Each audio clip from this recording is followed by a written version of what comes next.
Hi hall வழக்கம் போல தான் மார்னிங் ரொட்டீன் தான். நேற்று அம்மனிங்க வந்து ஃப்ரைட் ரைஸ் கேட்டாங்களா லஞ்ச் பாக்ஸ்க்கு, அதை செஞ்சு கொடுக்கல அப்படின்னோடனே சாப்பாடை கீழே கூட்டிகிட்டு வந்துட்டாங்களா. வந்தோடனே அதை அவங்களே என்கிட்ட ஒப்பிச்சிட்டாங்க, நான் கேட்டுருவேன் மேம் கிட்ட அப்படின்னு சொல்லிட்டு. ஓகே, நேற்று அவள் சுத்தமாக சாப்பிடாம உண்ணாவிரத போராட்டம் பண்ணதுனால இன்றைக்கி அவளுக்கு பிடிச்ச மாதிரி சாப்பாடு செஞ்சு கொடுத்துரும் அப்படின்னு சொல்லிட்டு நூடுல்ஸ் தான் வந்து சிக்கன் நூடுல்ஸ் பண்ணி கொடுக்கலான்னு பிளான் பண்ணியிருந்தேன்.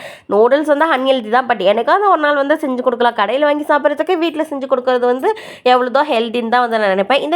இந்த ரெசிபி வந்து நிறைய வீடியோஸில் வந்து ஷேர் பண்ணியிருக்கேன். அவளுக்கு பிடிச்ச மாதிரி கொஞ்சம் காரம் எல்லாம் கம்மியாக வந்து போட்டு செய்வேன். கொஞ்சோண்டு வெண்ணெய் போட்டு அதில் வந்து ஆனியன் அண்ட் கேரட் போட்டு சாட்டே பண்ணிவிட்டு வேக வச்ச நூடுல்ஸு ஒரு எக்கு வந்து ஸ்க்ராம்பிள்டு பண்ணிக்கும். அதுக்கு தேவையான உப்பு, அப்புறம் கொஞ்சமாக மேகி மசாலா, அப்புறம் மிளகு சீரக பொடி, இது எல்லாமே போட்டு கலந்துட்டு வந்து சிக்கனை வந்து பொரித்து அதில் வந்து கலந்து வச்சுட்டேன் பாப்பாவுக்கு. ஹஸ்பண்டுக்கு வந்து இன்றைக்கி தேங்காய் சாதம் பேக் பண்ணிவிட்டு, நாங்கள் யாரும் இன்றைக்கி நான்வெஜ் சாப்பிட மாட்டோம், பட் பாப்பாவுக்கு மட்டும் கொடுத்து விடுவேன். ஏன்னா அவளுக்கு பிடிச்சதை கொடுத்தா தான் சாப்பிடுவோம் அப்படிங்கிறதுனால அவருக்கு வந்து சைடிஷ்க்கு வந்து பொட்டேட்டோ ஃப்ரை வச்சுட்டேன்.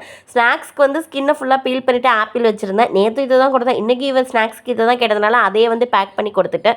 இந்த காலத்து பிள்ளைங்களுக்கு என்ன சாப்பாடு செஞ்சு கொடுத்தாலும் பார்த்து பண்ணி கொடுத்தாலும் அது பிடிக்கவே மாட்டேங்குது. அது என்னமோ தெரியல. ஆனால் என் பொண்ணுக்கு வீட்டில் செய்கிறத விட கடையில் வாங்கி கொடுக்குறது ரொம்ப பிடிக்கும். பட் நான் தான் ரொம்ப மல்ல கட்டி வீட்டில் உள்ள சாப்பாடு தான் சாப்பிடணும்னு அவளுக்கு இப்போ கொஞ்சம் கொஞ்சமாக பழக்கிட்டு வந்துட்டுருக்கிறேன். ஸ்கூல் போனோன்னா கொஞ்சம் பெட்டர் அவளோட ஃபுட் ஹேபிட், அப்படி தான் நினைக்கிறேன். நெக்ஸ்ட் ஒரு இன்ட்ரெஸ்டிங்கான வீடியோவில் பார்க்கலாம். அது வரைக்கும் பாய்.